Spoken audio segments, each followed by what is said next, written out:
Hi friends, Karthik தீப சீரியலில் தான் நம்ம இந்த வீடியோக்குள்ளே பார்க்க போகிறோம். வாங்க நம்ம வீடியோக்குள்ளே போகலாம். கார்த்தியும் கீதாவையும் காட்டுறாங்க. அப்போ கார்த்தி தீபாவோட ஞாபகமாகவே இருந்துகிட்ருக்குறாங்க.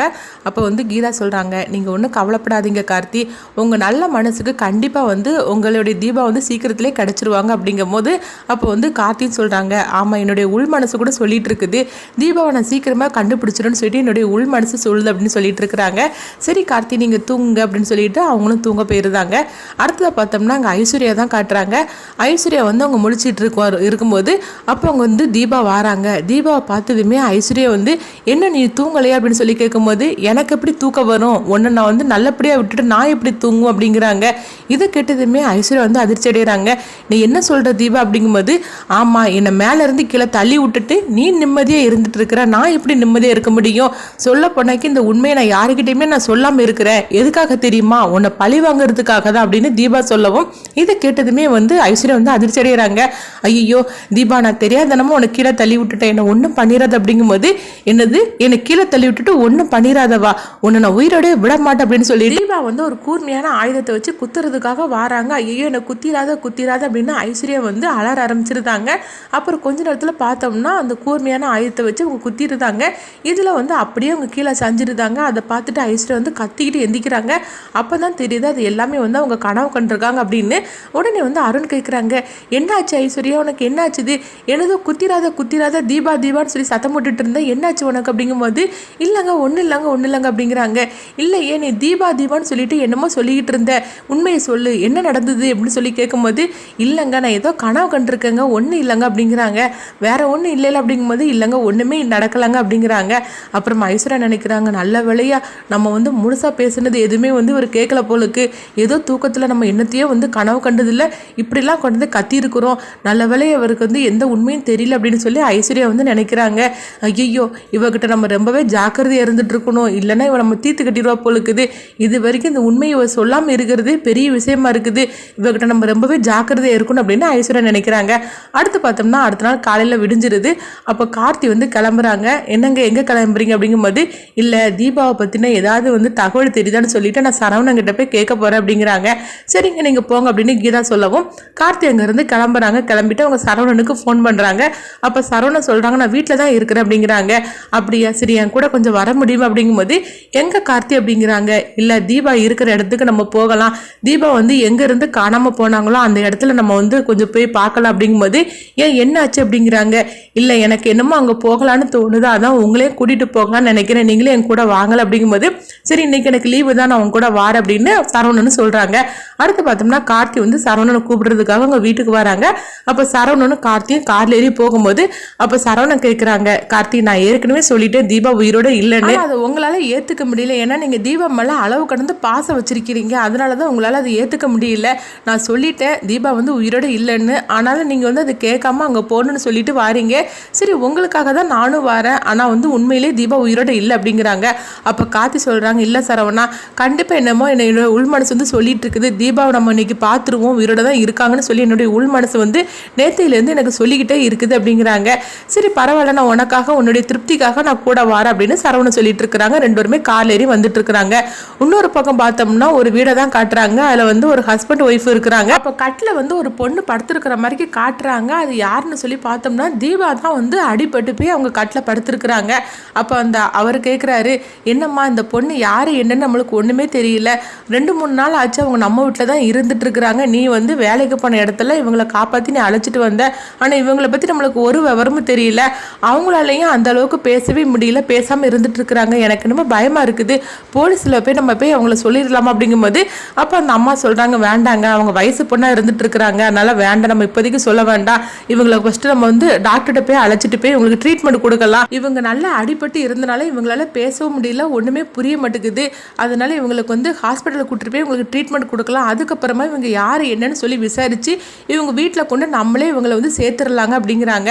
அப்போ அவங்க சொல்கிறாங்க, அவர் சொல்கிறாரு, ஆமாம் நீ சொல்கிறது கூட கரெக்டு தான், சரி இவங்களை ஹாஸ்பிட்டலுக்கு நீ கூட்டிகிட்டு போ அப்படிங்கும்போது சரின்னு சொல்லிட்டு தீபாவை அவங்க எழுப்புறாங்க. எழுப்பி அவங்களுக்கு சாப்பிட்றதுக்கெலாம் கொடுக்குறாங்க. ஆனாலும் தீபா சாப்பிடவே முடியாமல் அவங்க ரொம்பவே கஷ்டப்பட்டுட்டு இருக்கிறாங்க. அப்போ வா நம்ம ஹாஸ்பிட்டலுக்கு போகலாம் அப்படின்னு சொல்லிட்டு தீபாவை அழைச்சிட்டு நம்ம அங்கே ஆட்டோவில் ஏறி வந்துக்கிட்டு இருக்கிறாங்க. இன்னொரு பக்கம் பார்த்தோம்னா கார்த்தியும் சரவணும் அவங்க காரில் வந்துட்டு இருக்கிறாங்க. அப்போ ஒரு இடத்துல சிக்னல் போட்டிருந்தாங்க. அதனால கார்த்தியும் சரவணன் வந்து வந்த கார் அந்த சிக்னல் வந்து நிப்பாட்டிட்டு இருக்கிறாங்க. அதே இடத்துல பார்த்தோம்னா தீபா வந்த ஆட்டோவும் அதே இடத்துல நின்றுட்டு இருக்குது. அப்போ வந்து கார்த்தி வந்து திரும்பி பார்க்குறாங்க. திரும்பி பார்க்கும்போது அந்த ஆட்டோக்குள்ளுக்கு தீபா உட்காந்துருக்குறாங்க. ஆனால் அந்த அம்மா உட்காந்துருக்கனால அவங்க தீபாவை வந்து அவங்க கவனிக்கவே இல்லை. அவங்க பாட்டுக்கு சிக்னல் முடிஞ்சதுமே கார் எடுத்துட்டு போகவும் ஆட்டோவில் வந்து தீபா இருக்கிறத வந்து அவங்க கார்த்தி பார்த்துருந்தாங்க. கார்த்தி பார்த்ததுமே சரவணன்கிட்ட சொல்றாங்க, அங்கே அந்த ஆட்டோவில் வந்து தீபா போகிற மாதிரி இருக்கு அப்படிங்கிறாங்க. அப்போ சரவணன் சொல்றாங்க, அப்படிலாம் ஒன்றும் இருக்காது கார்த்தி, உனக்கு வந்து இப்போ யாரை பார்த்தாலும் தீபா மாதிரியே தெரியுது அப்படிங்கும்போது, இல்லை சரவணா உண்மையிலே அந்த ஆட்டோவில் வந்து தீபா போகிறாங்க அப்படிங்கிறாங்க. நீ என்ன சொல்கிற, சரி ஃபாஸ்ட்டாக ஓட்டு நம்ம ஆட்டோவை பிடிச்சிடலாம் அப்படிங்கும்போது கார்த்தி வந்து அந்த ஆட்டோவை ஃபாலோ பண்ணி போயிட்டு இருக்கிறாங்க. அந்த ஆட்டோ வந்து அவங்க ஸ்பீடாக அவங்களும் போயிட்டு இருக்கிறாங்க. ஒரு இடத்துல பார்க்கும்போது அந்த ஆட்டோ வந்து ரிப்பேர் ஆகி நின்றுது. அப்போ கார்த்தி வந்து அந்த ஆட்டோ பக்கத்தில் போகிறாங்க. பார்த்தோம்னா கார்த்தி அதிர்ச்சி அடைகிறாங்க. தீபா அப்படின்னு சொல்லிக்கிட்டு அவங்க ஓடவும் இப்போ சரவணன் கேட்குறாங்க, அப்போ தீபா தான் உட்காந்துருக்காங்க அப்படிங்கும்போது, ஆமாம் சரவணா தீபா தான் அந்த ஆட்டோவில் இருக்கிறாங்க அப்படின்னு சொல்லிட்டு அவங்க போய் தீபா அப்படின்னு சொல்லி கத்தவும் அப்போ அந்த அம்மா கேட்குறாங்க, நீங்கள் யாருங்க அப்படின்னு சொல்லி கேட்கும்போது அந்த பொண்ணோட ஹஸ்பண்டு தான் நான் அப்படிங்கிறாங்க. இது கிட்டதுமே அந்த அம்மா அப்படியாங்க அப்படின்னு சொல்லும் போது தீபா தீபான்னு சொல்லி அவங்க கூப்பிட்டுட்டே இருக்கிறாங்க. ஆனால் தீபா வந்து எதுவுமே பேசாமல் அவங்க அமைதியாக உட்காந்துட்டு இருக்கிறாங்க. கார்த்தியை பார்த்ததுமே அவங்களுக்கு எந்தவித அடையாளமும் தெரியவே இல்லை. அப்போ அந்த அம்மாட்ட வந்து கார்த்தி கேட்குறாங்க, என்னங்க ஆச்சு இவங்க எதுவுமே பேசாமல் இருக்கிறாங்க அப்படிங்கும்போது, ஆமாங்க நான் வந்து வேலை செய்யப்பட்டவா, தினக்கூலிக்கு நான் வேலை செய்யப்பட்டவா, நான் வந்து இப்படி போகும்போது இவங்க பார்த்தோம்னா இவங்க மயக்கமாய் ரொம்பவே அடிபட்டு இருந்தாங்க. இவங்களை அழைச்சிட்டு வந்து நான் தான் வந்து ட்ரீட்மெண்ட்லாம் கொடுத்துட்டு இருந்தேன். ஆனால் அதுக்கப்புறம் இவங்க எதுவுமே பேசாமல் இருந்துட்டு இருந்தாங்க. சரி போலீஸில் போய் சொல்லிடலான்னு பார்த்தேன்.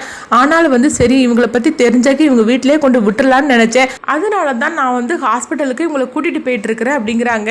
ஏன்னா இவங்களுக்கு ட்ரீட்மெண்ட் கொடுத்தது வந்து எங்கள் வீட்டு பக்கத்தில் தான். அவங்க அது வந்து ஒரு பெரிய ஹாஸ்பிட்டலே கிடையாது. அதனால தான் இவங்க வந்து பெரிய ஹாஸ்பிட்டலுக்கு கூட்டிகிட்டு போக சொன்னாங்க. கவர்மெண்ட் ஆஸ்பத்திரிக்கு நான் அவங்கள கூட்டிகிட்டு போயிட்டு இருக்கிறேன். எனக்கு அந்த அளவுக்கு வசதியெல்லாம் கிடையாதுங்க அப்படிங்கப்போ இது கிட்டதுமே தீபா வந்து அந்த அம்மாவுக்கு ரொம்பவே நன்றி சொல்கிறாங்க. நீங்கள் இந்த அளவுக்கு என்னோட ஒய்ஃபை காப்பாற்றி கூட்டிகிட்டு வந்தீங்களா, அதுவே பெரிய விஷயமா, உங்களுக்கு நான் என்ன உதவினாலும் பண்ணுறேன், உங்களுக்கு எவ்வளோ பணம் வேணும்னு சொல்லுங்க அப்படிங்கும்போது, ஐயோ நான் பணத்துக்காகலாம் நான் செய்யவே இல்லைங்க, அந்த பொண்ணை பார்த்தா ரொம்பவே பாவமாக இருந்தது, அது மட்டும் இல்லாமல் பெரிய இடத்து பொண்ணு மாதிரிக்கு இருந்தது, அதனால தான் அவங்களுக்கு வந்து ட்ரீட்மெண்ட் கொடுத்து அவங்க பேசினாக்கி அவங்க எந்த ஊர் எங்கே இருக்காங்கன்னு சொல்லி அந்த வீட்டிலேயே கொண்டு ஒப்படைச்சிடலான்னு நான் நினச்சேங்க, மற்றபடி நான் பணத்துக்காகலாம் இதில் செய்யவே இல்லைங்க அப்படின்னு சொல்லும்போது அப்போ கார்த்தி வந்து அந்த அம்மாவுக்கு ரொம்பவே நன்றி சொல்கிறாங்க. சரவணன் இதெல்லாம் பார்த்துட்டு ரொம்பவே அதிர்ச்சி அடைகிறாங்க. கார்த்தி நான் உண்மையிலே நம்பலை, சொல்ல பண்ணாக்கி நீங்கள் வந்து தீபா மேலே வச்சிருந்த பாசம் தான் தீபாவை வந்து உயிரோட கொண்டு வந்திருக்குது, என்னாலே நம்பவே முடியல, நான் இத்தனை நாள் நான் எத்தனையோ நான் கேஸை பார்த்துருக்குறேன், ஆனால் இவ்வளோ தூரம் ஆழத்தில் விழுந்ததுக்கு அப்புறமா அவங்க பழச்சிருக்க மாட்டாங்க தான் நினச்சேன், ஆனால் உங்கள் நம்பிக்கை தான் உங்களுடைய மனைவியை காப்பாற்றிருக்கு அப்படிங்கும்போது தீபாவை அழைச்சிட்டு ஹாஸ்பிட்டலுக்கு கூட்டிகிட்டு போகிறாங்க. அப்போ அங்கே ட்ரீட்மெண்ட்லாம் கொடுக்குறாங்க. அப்போ டாக்டர் சொல்கிறாங்க, இவங்க ஏதோ பெரிய அதிர்ச்சியில் வந்து இருக்கிறாங்க, அதனால தான் வந்து இவங்களால பேச முடியல, இவங்களுக்கு ட்ரீட்மெண்ட் கொடுத்தாக்கி கண்டிப்பாக இவங்களை வந்து பேச வச்சிடலாம், நீங்கள் ஒன்றும் கவலைப்படாதீங்க அப்படின்னு சொல்லவும் அப்போ கார்த்தி சொல்கிறாங்க, இவங்களுக்கு எப்படியாவது ட்ரீட்மெண்ட் கொடுத்து இவங்களை பேச வச்சிருங்க டாக்டர் அப்படிங்கிறாங்க. தீபாவுக்கும் ட்ரீட்மெண்ட்லாம் கொடுத்துட்டு இருக்கிறாங்க. அடுத்து வந்து சரவணன் சொல்கிறாங்க, சரி கார்த்தி அதான் தீபா கிடைச்சாச்சுல, நீங்கள் உங்கள் வீட்டில் அது சொல்லிட வேண்டியதுன்னு அப்படிங்கும்போது இப்போதைக்கு சொல்ல வேண்டாம் அப்படிங்கிறாங்க. இது கெட்டதுமே வந்து சரவணன் வந்து அதிர்ச்சி அடைகிறாங்க. ஏன் கார்த்தி என்னாச்சு அப்படிங்கும்போது, இல்லை தீபாவுக்கு என்ன நடந்துச்சு, அவங்களுக்கு வந்து என்ன ஆச்சுன்னு ஒன்றுமே புரியலை, அதனால தீபாவுக்கு வந்து நம்ம வந்து ட்ரீட்மெண்ட் கொடுத்ததுக்கு அப்புறமா அவங்க பேசட்டும், அவங்களுக்கு என்ன நடந்துச்சு, அவங்கள வந்து கீழே தள்ளி விட்டது யார் அப்படின்னு சொல்லி எல்லாம் விசாரிச்சதுக்கு அப்புறமா நான் எங்கள் வீட்டில் சொல்லிக்கிட்டேன், இப்போதைக்கு இவங்களுக்கு வந்து ஆபத்து தான் இருக்கனால வந்து இவங்களை பற்றி வீட்டில் யார்ட்டுமே சொல்ல வேண்டாம் அப்படின்னு கார்த்தி சொல்லவும் சரவணனும் சரி அப்படிங்கிறாங்க. அப்போ சரவணன் சொல்கிறாங்க, சரி கார்த்தி நான் கொஞ்சம் வேலை இருக்குது, நான் ஸ்டேஷன் வரைக்கும் போயிட்டு வந்துடுன்னு சொல்லிட்டு அங்கே கிளம்பி போகிறாங்க. அப்போ வந்து கார்த்தி வந்து கீதாவுக்கு ஃபோன் பண்ணுறாங்க. அப்போ கீதா சொல்கிறாங்க, சொல்லுங்கள் கார்த்தி அப்படிங்கும்போது, நான் ஒரு விஷயம் சொல்லுவேன், நீங்கள் வீட்டில் யார்ட்டுமே சொல்லிட வேண்டாம் அப்படிங்கும்போது, என்னாச்சு அப்படிங்கிறாங்க. தீபா கிடச்சிட்டா அப்படிங்கிறாங்க. இது கெட்டதுமே கீதா வந்து ரொம்பவே சந்தோஷப்பட ஆரம்பிச்சிருந்தாங்க. என்ன கார்த்தி சொல்கிறீங்க உண்மையில் அப்படிங்கும்போது, ஆமாம் ஆனால் அந்த விஷயம் இப்போதைக்கு வீட்டில் யாருக்கும் தெரிய வேண்டாம் அப்படின்னு சொல்லி கார்த்தி சொல்கிறாங்க. கீதாவும் சரி